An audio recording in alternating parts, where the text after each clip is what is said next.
Okay, Susanah. Yes. Okay. What's one truth your body keeps trying to tell you? That when you need to rest, you need to rest. Yeah, there's no escaping rest and sleep and taking things down a notch, I feel. Yeah, because even when you feel like, no, I am just gonna push on, whether it's because you want to do more things or because you have to, like for deadline's sake, in the end, you will break down. The body will just get sick for whatever, in whatever shape or form. Yeah, so that's one truth that I cannot escape. That my body is pretty good at telling me, giving me the warning signs. Okay. Yeah. I think you're pretty good at listening to the body. It's the other way around. Thank you. Yeah, because the body usually will give signals, right? But most people just ignore. But I find that the older you get, even if you want to, it will override. Agree on that. Yeah, there'll be a system override, like, sorry, you're going to crash. Your body is your referee, right? Saying, okay, go. Yeah, it's like not even one more step. Exactly. Yeah, that's it. Yeah. Battery flat. Yeah, I think more so in our midlife, right? The listening to the body is so important. Yeah. Yes, it's actually for our good, for our health and survival. Yeah, I think good that we can reconcile and really understand our body at this age right now. I think younger days, you push yourself a lot. Yeah. Now, with the maturity, the experience that we have, you sort of really cannot stop listening to your body. You have to, right? Yeah, for sure. Okay, June, your turn. Yay! I haven't had so much fun like today. That's why I'm so looking forward. What's the most honest thing you've said to yourself lately?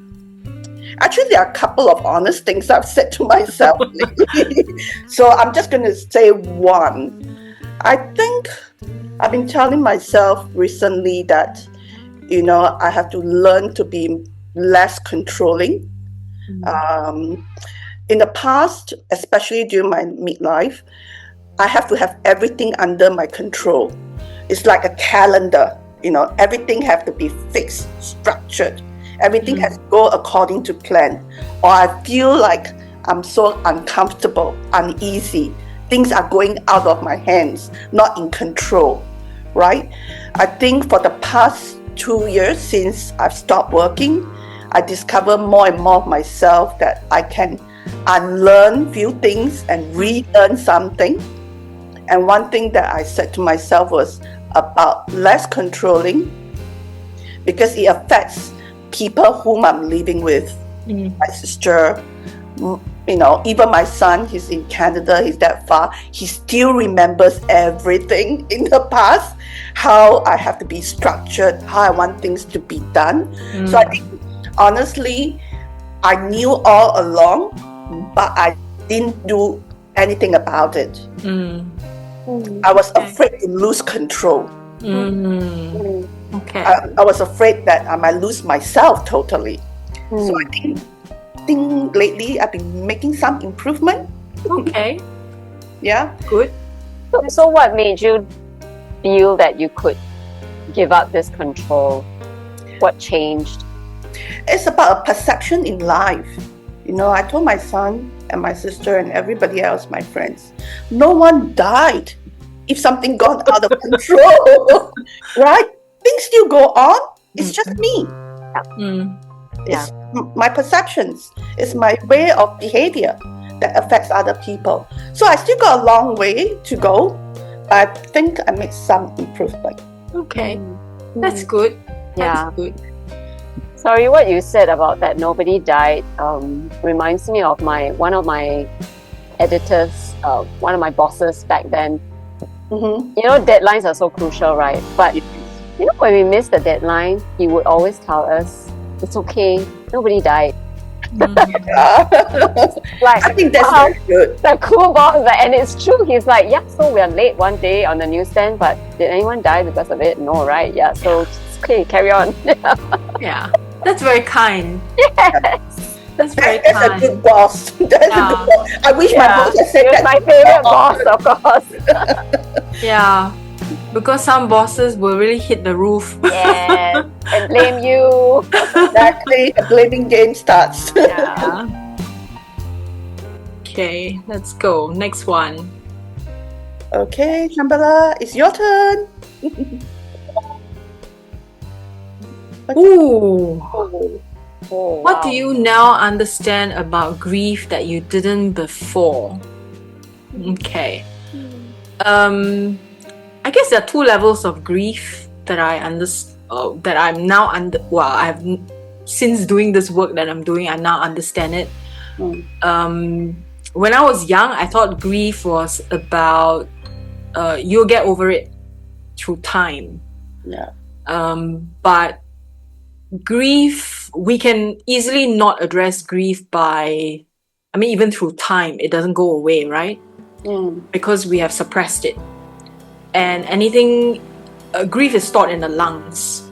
So my understanding of this in working with, my own stuff and also working with my clients, I realized that when we don't work through our grief, and grief can be not just a passing of a person, we can grieve for opportunities lost, we can grieve over things that we thought would turn out a certain way but then it didn't, that kind of a grief. All of that, if not addressed, can really weigh us down, and it's a very heavy energy.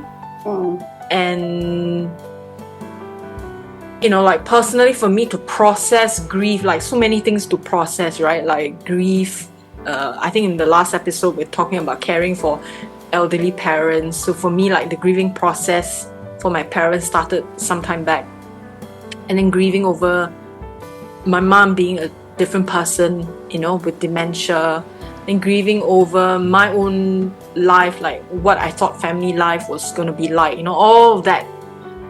With personal experiences, it helped me to realize that time doesn't heal. It's working through the grief that heals, because you can suppress it, for the longest time and think that you are healed, but you may not have. So it's quite a heavy energy. And when I work through it, physically you can feel, like all the mucousy stuff, it's just a lot of like toxic energies that comes up. So that's a different understanding about grief. Like the pimple that needs to be burst and cleaned out and access, right? Yeah. Just Definitely. have to, then it can heal over. Truly. Absolutely.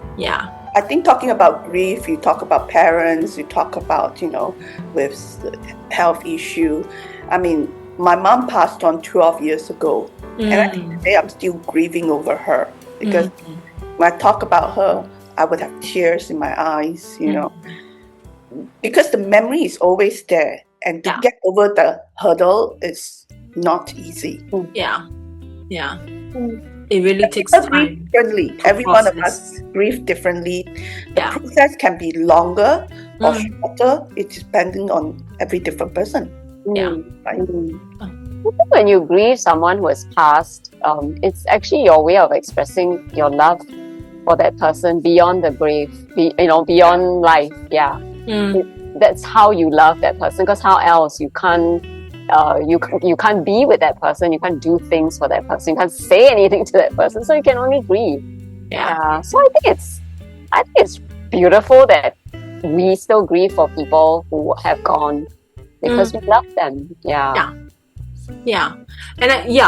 I think also there's a general perception that these kind of emotions should not be felt, like you shouldn't be grieving. why? Yeah. Why Yeah. shouldn't you? Yeah. You know? Yeah. I agree with what Sue mentioned here, is that grieving is a process and it's part of loving, right? You haven't detached yourself from that loving phase yet. And you can continue that loving phase. It doesn't have to be stopped right now. Yeah. For sure. And I feel also sometimes grief is especially grieving over people who have passed on. I just shared this with someone a few days ago about grieving when someone has passed on. We actually feel a physical pain in our body because it's like the physical missing of the person, right? And your body actually responds accordingly. It's painful, physically painful. You feel it. And so it's not just an emotion, right? It's a whole total experience that we go through. Physical, emotional, mental. Yeah, for sure. Yeah. The whole works. Yeah. Okay. Thank you. Thank you. Let's do one more from Sue.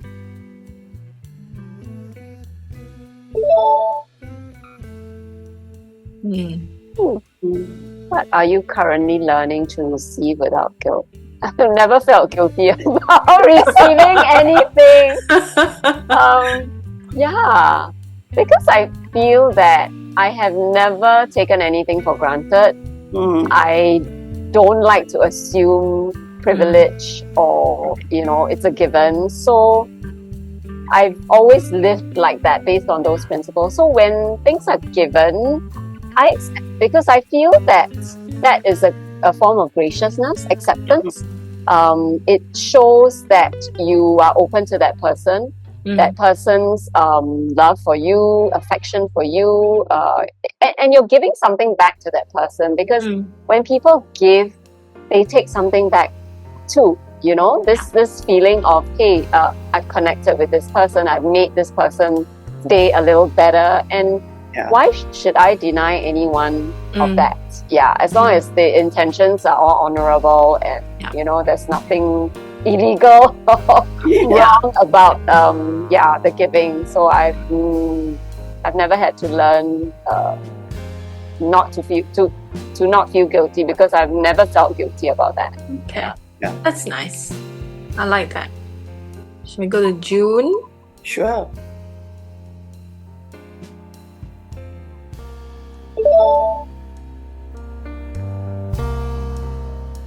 Wow. What's a value you used to ignore and now guides you? Actually, I have no comments on this one.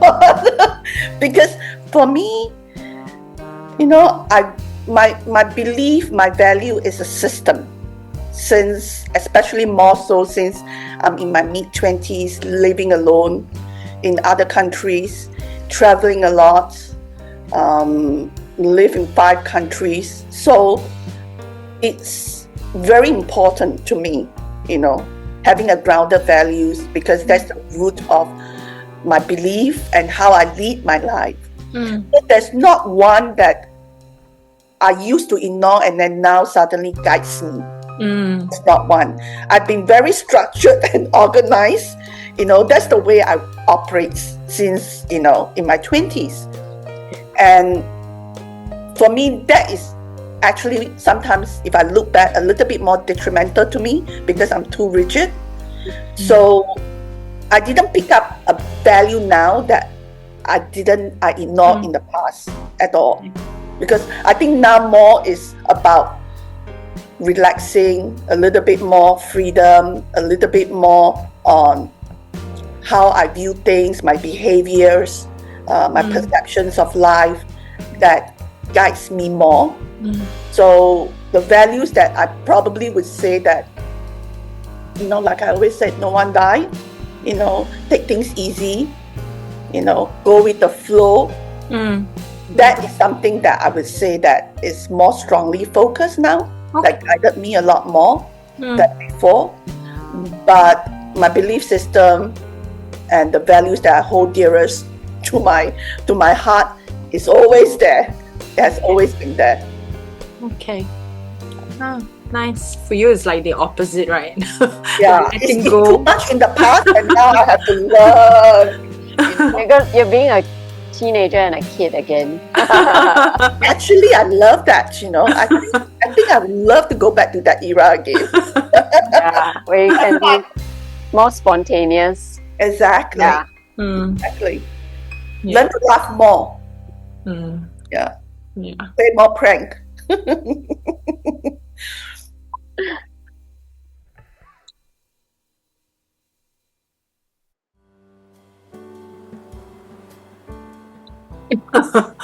What are you rewilding in yourself? Rewilding. What does that mean? Yeah. I what guess is it's to go back rewilding? into the wild. Okay, literally Yeah. back to nature. Back to nature. I think, yeah, for me, it's really making a much deeper connection with nature, communicating with nature, and taking signs from nature. And more so now than ever. Like, my experiences with nature is pretty... I think it's pretty unusual, and that's why I have... After a certain experience I have with nature, I would tattoo it. So I have a bee. So the bee... It's quite a long story, so I'm going to cut it short. So basically, this bee stung me on my chest. And that kind of set the pace for something really different to happen. And I listened to my intuition, with that. And there were many, many signs, from the bees. I would have like a swarm of bees just hanging out outside my window. Whoa. Then I would tell them, I said, can you please go away before the building comes and get rid of you guys? And then they left. And then I had a really nice experience going to this farm, like a bee farm, and I interacted with the bees, have them eat from my palm, kind of thing. It was very, very deep for me and very profound. And then I have another one here, which is a cicada. And this cicada landed on me while I was having dinner. My daughter was here, so we went to Alcaf Mansion for dinner. And it was outside, it was rainy, and then this cicada came and it just landed on my hand. And it was like, singing, do its own thing. And then I realized that it was quite significant because the period that it came was the time when I felt like I was rebirthing or reborn, in how I am going to present myself for my work, for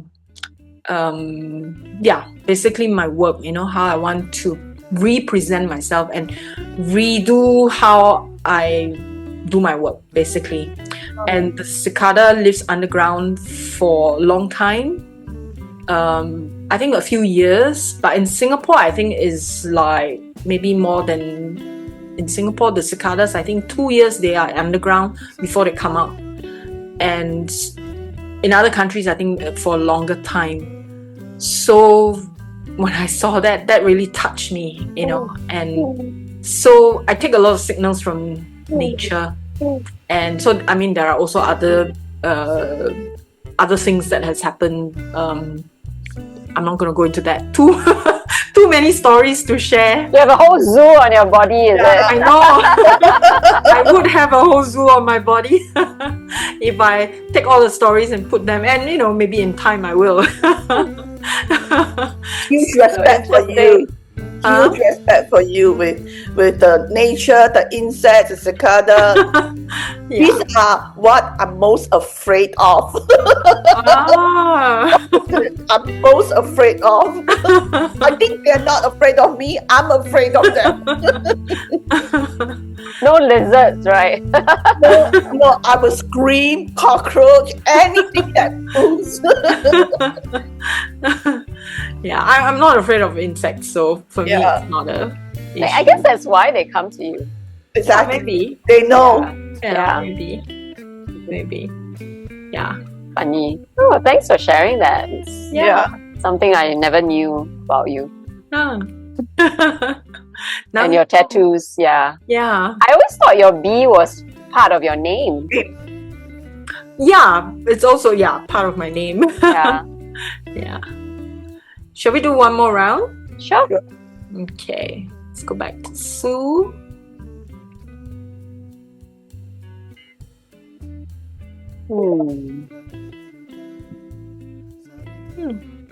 What version of yourself are you learning to lead with? I think it would be an amalgamation of the what I would consider wisest version of myself right now. Obviously, I hope to get wiser and wiser as I grow older, but right now this is the state of the art, right, so to speak. Yeah, and mix that with my much younger self, maybe in my 30s, where I was not afraid of, just taking risks sometimes because I get a good vibe about something, even though it may not seem like a conventional decision to make. And just be more playful as well, be more chill, to find time to also have fun. Yeah, so I'm trying to balance that. Trying to lead my days with something fun, something always grounded, but never forget to have fun that day and do something to be kind to yourself, or even or to share that kindness with someone else. I think that's a very good combination, Susanah, because it really sounds like a very good recipe that I would love to have as well. I would like to borrow. You do have it, I'm sure. I'm still learning to have fun. But I think this is a perfect recipe, especially for us now. Yes. Yeah. I just recently, I know it's a very small thing, but I treated myself to a JBL speaker. because I have this nice collection of iTunes in my phone that, when you play it from your phone, it sounds terrible. It's got this skinny quality that's like coming out from a can or something. Yeah. So I decided the other day, I was just in Challenger, and I decided, okay, I'm just going to buy it. Like, I just want to listen to all the hundreds of songs that I have that I, never really got to listen to at one go. Yeah. So I did that like on a whim. Yeah. So well done. Things like that. Yeah. Spontaneous kindness towards self. Yes. Yeah. Got to treat yourself well, right? Yes. Who else going to treat you well except yourself? But still live within your means. So that's the older self talking. What have you stopped delaying? Exercise. I think fitness was an excuse in my past that I've no time. But let's do it after my work trip. When I come back from US or I come back from Australia next Saturday. Then next Saturday, I got very tired. It comes along, I've got full of excuse. I think now is the mental mind shift that at this stage in my life, my body is telling me that I need more fitness. I need to exercise more. It's like what you asked, when to rest, when Susanna mentioned about it. It's my body is telling me that you need to exercise. Stop delaying that. And that's why last Saturday I decided to go back to Pilates. Stop thinking about the kneecap having wear and advanced wear and tear. Just do within my means. Yeah. Don't delay that. Don't keep postponing and say, find the 1,000 excuses and then feel good about it, right? So I think making that decision and stop delaying. And anyway, I'm a very action-oriented person.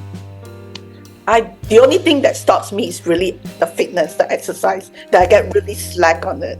But other than that, most of the things, I will work on it. I will do it quite very rigorously and fast. And I think all this has changed. I think for the past year, everything has changed in my life. Okay. Well done. Nice. Yeah, I think you're very inspiring with your exercise. Yeah. Yeah, just want to affirm you on that. It's a Thank real you. commitment because exercise is not always the easiest thing. Yeah. Yeah. Yeah. Yeah, remember how I used to skip all the exercise, the PE sessions. It continues until my mid-20s. And then after that, I give birth. I have another excuses not to do it. Yeah. And now, no more excuse. Yeah. My body. Really just do it, right? As do it. Mikey says, yeah. Love it, actually. Nice. What's a new way you're showing up for your own voice? Appear more on YouTube. Become more famous.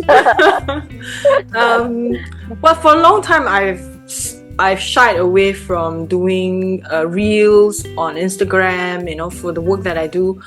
For a long time, I just like, it's just too much work. I have to set up the camera and blah blah blah, right? So I rather write like posts and articles and all that. But I feel that it's not enough, because if I want to go on certain platforms, I really do need to show up and do a video. And so this is, with regards to my work. Do more videos. What's a new way? Certainly do more videos. And I think on a personal level, really be very honest with people. Whenever I think in the past I would not be so honest. I would just keep quiet about it. If I'm not happy about something, I would just keep quiet, because in my mind I'm thinking I rather not antagonize people. I rather just keep quiet about it and just either say no or just walk away and drift off, But now I realize that there's nothing wrong in saying something, But I wouldn't say now lah. I mean, I've been practicing for a while, but I would say maybe from my mid-40s, I've become more maybe courageous in just being honest and know that there's nothing wrong. And if people can't accept that, then that's how it is. Yeah. I think it's also come with confidence, right? Yeah. With age, with confidence, you're more daring to share how you feel. Yeah. You're no longer trying to hide, to say what's the best way not to offend the person by saying this. Yeah. If you're more confident, you're more authentic also. Yeah. Yeah. And also, I think a lot to do with my growing up years, where, in my household, you're conditioned to just shut up.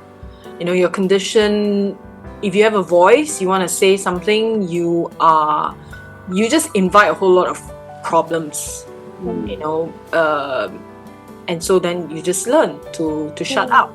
And if you dare to be rebellious, which I've done time and time again, then you kind of get punished for it. And so working my way out of that kind of narcissistic household, right, has really helped me, as an individual. And I guess that's why I do the work that I do. We have time for me to add something to it. Sure, of course. I feel that this is an interesting topic. This is very much cultural for me. Being very Asian, the way we are brought up, like you said, every family is the same. Say what you're supposed to say, don't say more than what you're not supposed to say, or your parents will use a cane and cane you for saying the wrong things to your auntie or your uncles, And I look back, and now I look at my son. He's a Gen Z, and he is very authentic, very outspoken. He behaves very differently. He says what he's thinking. no, I mean, he filters, of course, in a nice way to say it, but there's no qualms whereby, you know, he can't say what he feels. So it's a new generation. Even in this culture, our culture in the 60s are very different.